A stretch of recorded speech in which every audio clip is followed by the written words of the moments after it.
Hello, everybody. This is Pastor Willie. This is the encouraging word for today. Are you standing on the promises of God? It's the only firm ground upon which to stand in this world.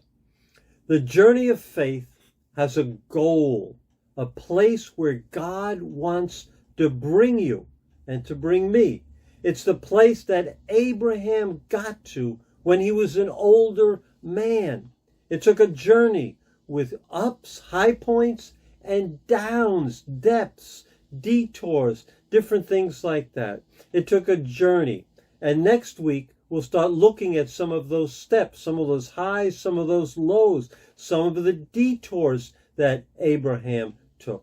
But Abraham persisted despite the battle for his faith. And one of the keys to developing a real world faith is to have persistence and never give up until you reach the destination of faith. And I believe the destination of faith is found here in Romans chapter 4, verse 21. Let's give it a listen. Abraham was fully persuaded that God had the power to do what he had promised, being fully persuaded that God had the power to do what he promised. Fully persuaded. The Amplified says being fully satisfied and assured that God was able and mighty to keep his word and do what he promised. The Living Bible says he was completely sure that God was well able to do anything he promised.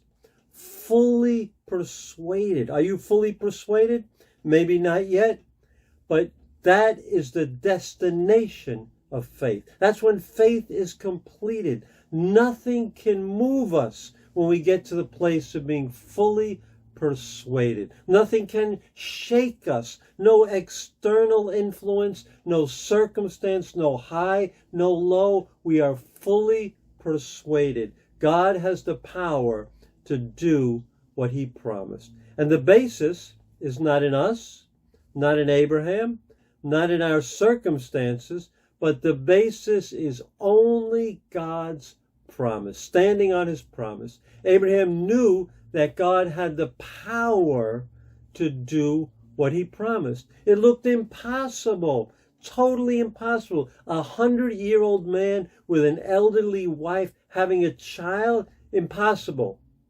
But if God said it, he had the power to do it. A virgin giving birth to a baby called Emmanuel, God with us, impossible. But if God promised it, as he did, it will happen. See, the promise comes with God's power. God's promise is backed up by God's power. And is anything too hard for God? Is anything impossible for God? So let's stand on God's promises because they come with his power. Let's be fully persuaded that God has the power to do and that he will do what he has promised. That's the place to place your feet. That's the place to stand. Tomorrow we'll look at the faith that God sees right here on YouTube or on Facebook. So I'll see you tomorrow. Take care.